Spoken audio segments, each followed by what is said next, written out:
নমস্কার, শুভ সকাল। কেমন আছেন সবাই? আশা করি সবাই ভালো আছেন আর আমরাও বেশ ভালো আছি। আমি রীতা আমার নতুন একটি ব্লগে আপনাদের সবাইকে স্বাগত জানাই। আজ শুক্রবার আর সকাল এখন ওই 8টা মতো বাজে। আর দেখুন সকাল থেকেই কেমন মুষলধারে বৃষ্টি শুরু হয়ে গেছে। বেশ কিছুদিন ধরে ঘুম থেকে উঠতে দেরি হচ্ছে আর ঘুম থেকে ওঠার পর কি অবস্থা দেখুন, কি করে সংসারে কাজকর্ম সারবো। রান্নাঘরটা তো জলে একেবারে থই থই করছে। এই দেখুন এখানটা এমন জল পড়ছে, একটুখানি সময়ের মধ্যে গামলাটা পুরো জলে ভরে গেছে আর এখান থেকেও জল পড়ছে, এই গ্লাসটাও ভর্তি হয়ে গেছে। তো রান্নাবান্নাই বা কী করে করব আর সংসারে আর সমস্ত কাজকর্ম যে কী করে করব বুঝতে পারছি না। বর্ষাকালে এই হয় একটা অসুবিধে, এইটা তো একরকম অসুবিধে দেখালাম, আরও একটা সমস্যা হয়ে দাঁড়িয়েছে, সেটাও আপনাদের দেখাবো। এই দেখুন এক বাটি জল এখন ফেলে দিলাম।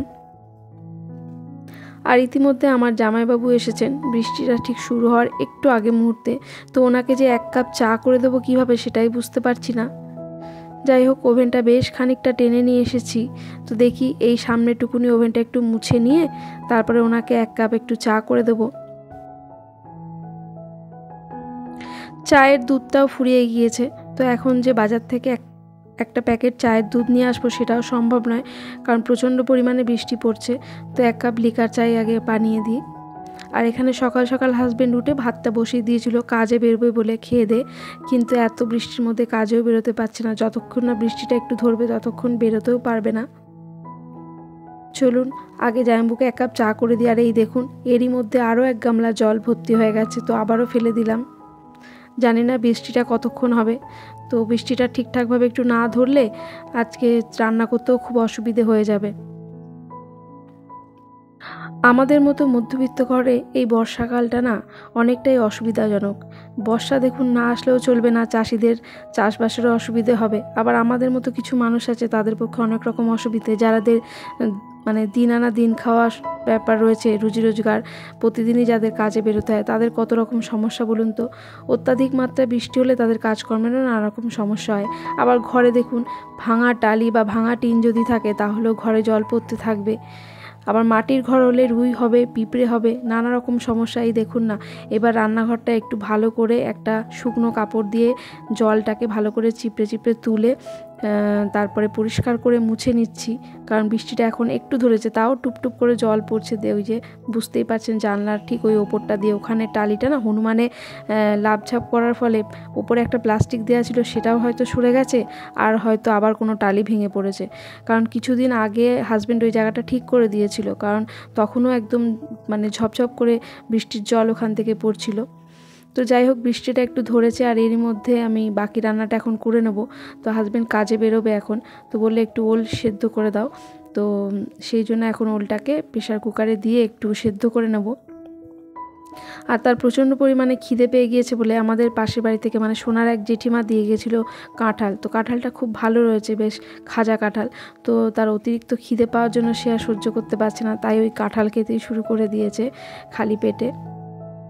চলুন চটপট এটাকে সেদ্ধ করে তাকে আগে খেতে দিয়ে দিই আর সোনাকেও খেতে দেবো।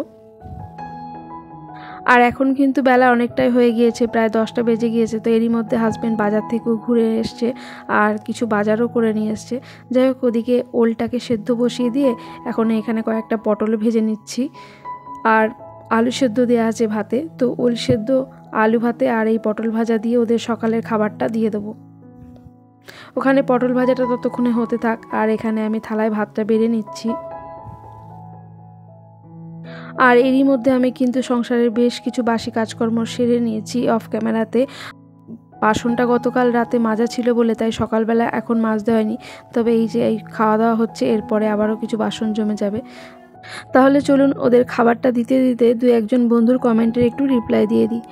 খাওয়া দাওয়া চ্যানেল থেকে এক বন্ধু কমেন্ট করেছেন, ভিডিওটা খুব ভালো লাগলো, আমি ভালোবাসা দিয়ে তোমার নতুন বন্ধু হলাম, তুমিও বন্ধু হয়ে আমার পাশে থেকো। থ্যাংক ইউ ডিয়ার পাশে থাকার জন্য।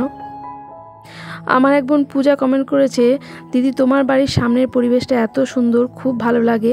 আমাদের তো ফ্ল্যাটে থাকি, যার জন্য কোনো রকম গাছ দেখতেই পাই না।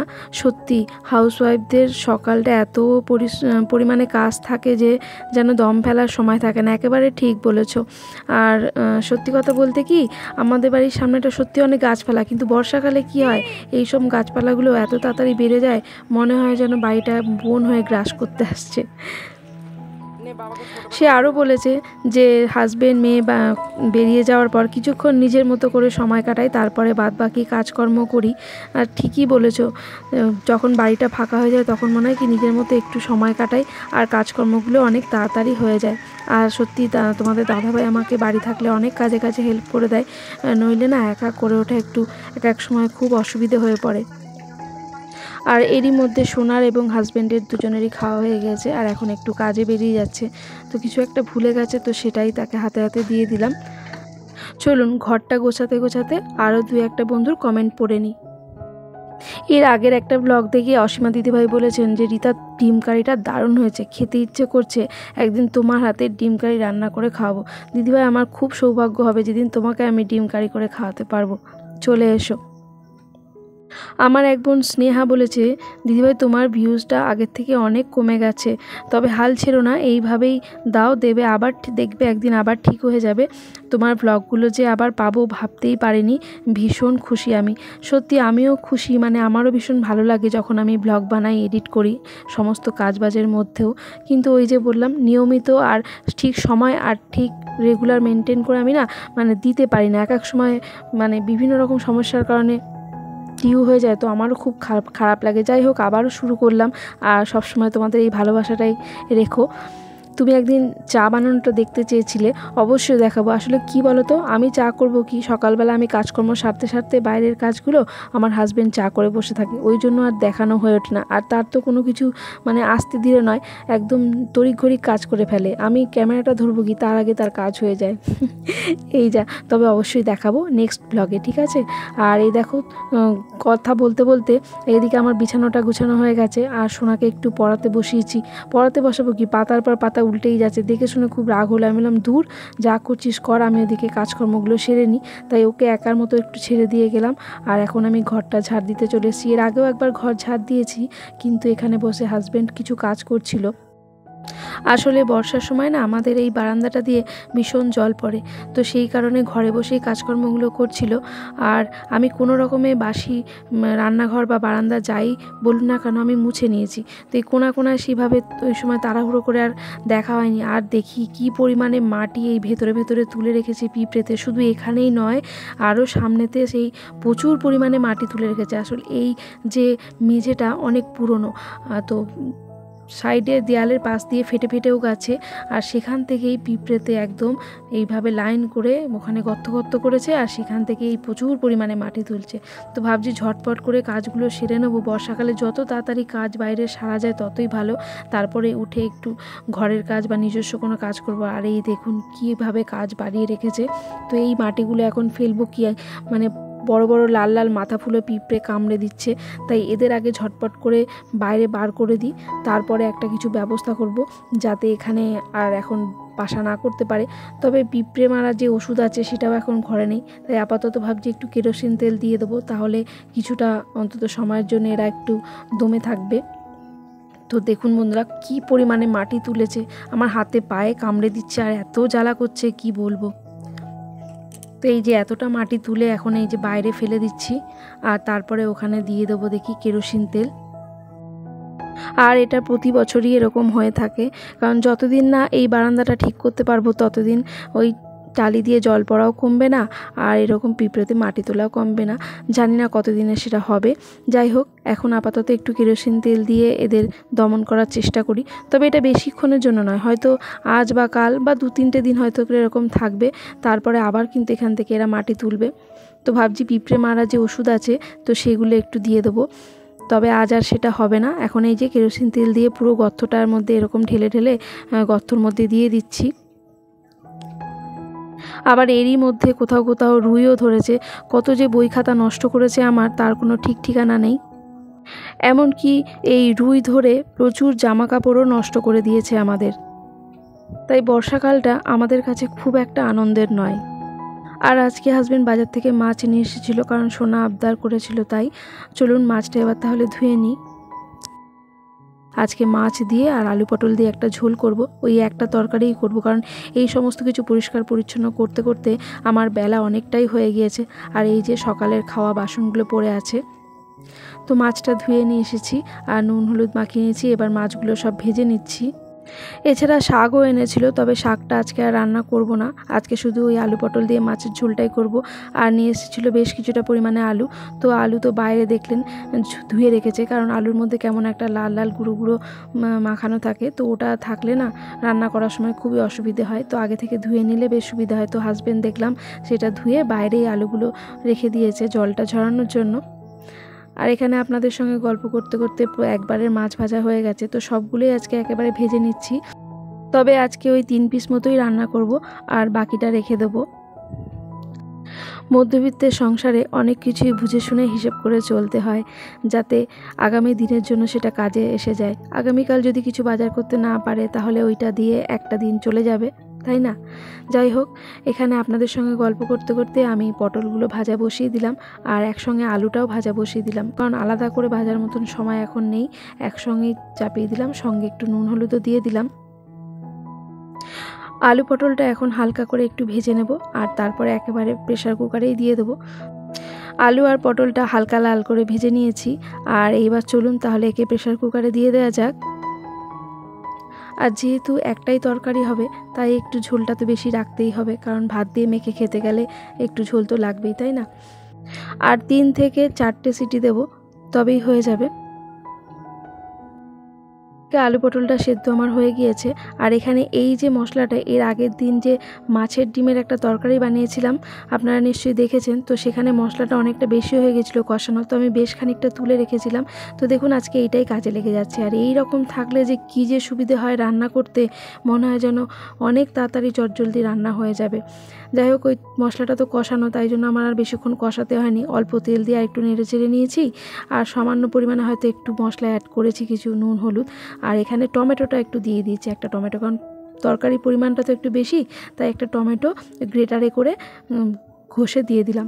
আর এই যে সেদ্ধ করা আলু পটলটা এখন মশলার সঙ্গে সুন্দর করে আর একবার নেড়ে চেড়ে মিশিয়ে নেব। তবে মশলা কষানোর আগে গরম তেলের মধ্যে না আমি একটুখানি চিনি দিয়ে দিই। ওই চিনিটা দিলে কি হয়, রান্নার যে কালারটা সেটা খুব সুন্দর আসে। যাই হোক বন্ধুরা, ওখানে ঝোলটা আমার যেই ফুটতে শুরু করেছে, তখন আমি ভাজা মাছগুলো দিয়ে দিচ্ছি। আর যে মাথাগুলো ছিল, মাথাটাও আমি দিয়ে দিলাম এর মধ্যে। রান্না তো আমার হয়ে গিয়েছে। আর এই যে 3 পিস মাছ পড়ে আছে, তো এইটা আগামীকাল ঝাল করব, মাছের ঝাল, কারণ সোনা মাছের ঝাল খেতে খুবই ভালোবাসে। তো আগামীকাল সেটাই করব। আর এখন এইটা রেখে দিচ্ছি ফ্রিজের মধ্যে।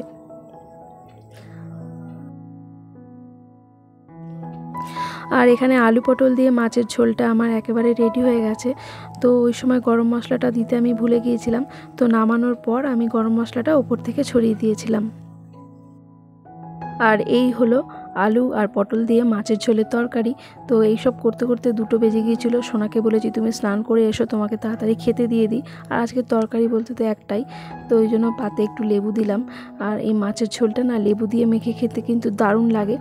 তো সোনাকে এখন আগে দিয়ে দিচ্ছি, কারণ ওর বাবার আসতে অনেকটাই দেরি হয়ে যাবে। তো আমি তো যেহেতু একটু দেরি করেই জলখাবারটা খেয়েছিলাম, তো আমার এখন খিদে পাচ্ছে না। কিন্তু সোনা বিকেলে খেলতে যাবে, তাই ওকে তাড়াতাড়ি করেই ভাতটা দিয়ে দিচ্ছি। তবে আরও আগে ওর দুপুরের খাবারটা দিতে পারলে আরও ভালো হতো। যাই হোক, সমস্ত কাজ সারতে সারতে অনেকটাই দেরি হয়ে গেল। তো বললো মা আমাকে লেবু দিয়ে ভাতটা একটু মেখে দাও। তো ওকে সেই ভাতটাই এখন মেখে দিচ্ছি। আর সোনাকে খেতে দিয়ে আমি চলে আসলাম বাইরে। সমস্ত বাসনগুলো নামিয়েছিলাম, যে দুপুরবেলা রান্না হয়েছে সেই বাসন এবং সকালের যে বাসনগুলো ছিল সেই সমস্ত বাসন, এই দেখুন এক গাদা বাসন হয়েছিল। তো সেইগুলোই এখন মেজে নিলাম। আর এখানে তো বৃষ্টির সময় বাসনকোসন মাজা বা কোনো কিছু কাজ করা খুবই অসুবিধে। তো ওপর থেকে একটা প্লাস্টিক টানিয়ে দেওয়া হয়েছে। কিছুদিনের একটা ব্লগে আমি সেটাও আপনাদের সঙ্গে শেয়ার করেছি, যাতে এখানটা জল না পড়ে। আর সকালবেলা যখন আমি বাসি জামা কাপড় চেঞ্জ করি, ঠাকুর ঘরে যখন যাই, তখনই মায়ের পুজোটা আমি সেরে নিয়ে চলে এসেছি। কারণ এই বর্ষার দিনে ওদিকটা যাওয়াটাও তো অসুবিধে, কারণ বাইরে দিয়ে গিয়ে তারপরে ওই ঘরটায় যেতে হয়। তো বর্ষাকালে তো বৃষ্টি পড়তেই থাকে, তাই একবারে যখন যাই তখনই চেষ্টা করি মাকে একেবারে সুন্দর করে শৃঙ্গার করে পুজোটা দিয়ে আসতে। তো আজকে সকাল সকাল সেইটাও করে নিয়েছি। আর এই যে বাসন কোসন মাজার পর এখন রান্নাঘরটাও একটু ক্লিন করে নিচ্ছি। রান্নার পর তো জানেনই রান্নার জায়গাটা কেমন তেল চিটে হয়ে যায়। তো ভালো করে প্রথমে একটু স্কচ ব্রাইট দিয়ে আর সার্ফ দিয়ে, মানে বাসন মাজার যে সাবানটা সেটা দিয়ে ভালো করে বুলিয়ে নিয়েছি আগে। আর তারপরে আরও একটা কাপড় দিয়ে ওটাকে ভালো করে মুছে নিচ্ছি। তো সমস্ত কিছু ক্লিন করার পর এই যে এখানে সিঙ্কটা রয়েছে রান্নাঘরের, এটাতেও কেমন জলের দাগ হয়ে গেছে। তো একটা যে কড়াই মাজার স্কচ ব্রাইট আছে সেটা দিয়ে এটাকে ভালো করে ঘষে ঘষে একটু পরিষ্কার করে নিলাম। আর দেখুন কেমন সুন্দর চকচক করছে। তো রান্নাঘরটা একটু পরিষ্কার পরিচ্ছন্ন ঝকঝকে থাকলে দেখতেও বেশ ভালো লাগে। তারপর আরও একটা সাদা কাপড় নিয়ে এটাকে একদম শুকনো করে মুছে নিলাম, কারণ এই বর্ষাকালে কোনো জায়গা শুকাতেও বেশ অনেকটা সময় লাগে। এদিকে আমি কিন্তু আমার ঠিক ব্যাক সাইডে একটা ফ্যান চালিয়ে নিয়েছি, যাতে একটু তাড়াতাড়ি এই জায়গাটা শুকিয়ে যায়। আর গ্যাসের যে ছিকগুলো এগুলো ভালো করে মেজে নিয়েছিলাম, তো ওটাকে ওই সাদা শুকনো কাপড়টা দিয়ে ভালো করে মুছে একেবারে ওভেনে বসিয়ে দিলাম। আর এই দেখুন জায়গাটা কেমন ঝকঝক করছে, একদম পরিষ্কার পরিচ্ছন্ন লাগছে। আর এরকম পরিষ্কার পরিচ্ছন্ন রান্নাঘরটা যদি সব সময় থাকে তো কতই না ভালো লাগে, তাই না? তো এদিককার কাজ মোটামুটি আমার হয়ে গিয়েছে। আর এখন ওই বিকেল 4টে মতো বাজে। তো এতক্ষণে আমাদেরও খাওয়া হয়ে গেছে আর সোনারও প্রায় ঘন্টাখানেক ঘুম হয়ে গিয়েছে। তো এখন ও রেডি হয়ে যাচ্ছে খেলতে। প্লাস্টিক মাথায় দিয়ে, বাবা কি বললো শুনেছিস? স্যার না আসলে কিন্তু নামবি না মাঠে। প্লাস্টিক নিয়েছিস বলেই যে খেলতে হবে এরকম কোনো কথা নেই। হ্যাঁ পড়া আছে, কিন্তু বলছি পড়া আছে, চলে আসবি তাড়াতাড়ি, শুনেছিস? শুনেছিস? তাহলে চলুন ভিডিওটা আজকের মতো এখানেই শেষ করি। সকলে ভালো থাকবেন, সুস্থ থাকবেন, সাবধানে থাকবেন। আবারও দেখা হবে।